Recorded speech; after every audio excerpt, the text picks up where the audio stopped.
Textile park का एक बृहद रूप यहां पर आज आने जा रहा है लखनऊ में, लखनऊ हरदोई बॉर्डर पर लगभग 1000 एकड़ क्षेत्रफल में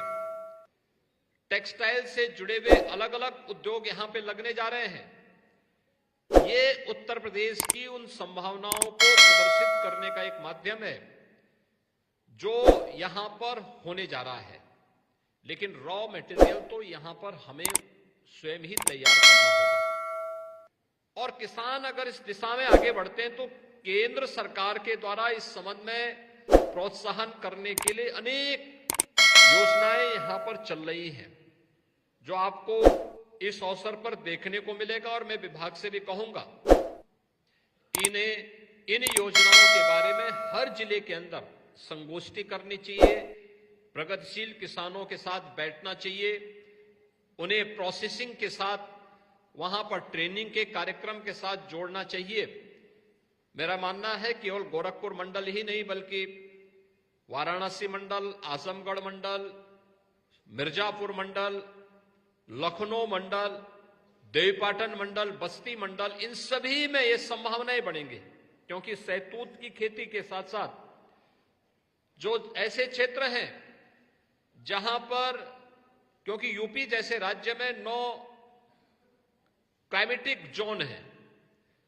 और इन सभी 9 जोन में अगर आप देखेंगे तो अलग अलग क्षेत्र में अलग अलग प्रकार के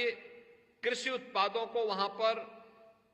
विकसित करने और आगे बढ़ाने का हमारे पास एक अवसर होता है। उसमें अगर हम लोग देखेंगे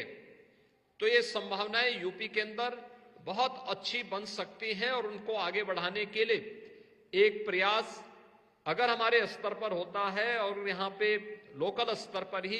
रेशम का उत्पादन, उसके प्रोसेसिंग की व्यवस्था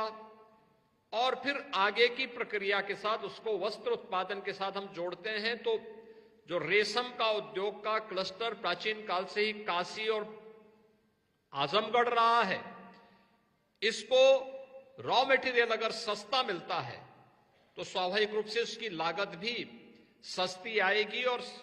जो समाज की डिमांड है, जो आज मार्केट की डिमांड है, उसके अनुरूप उत्पाद हम लोग आसानी से लोगों को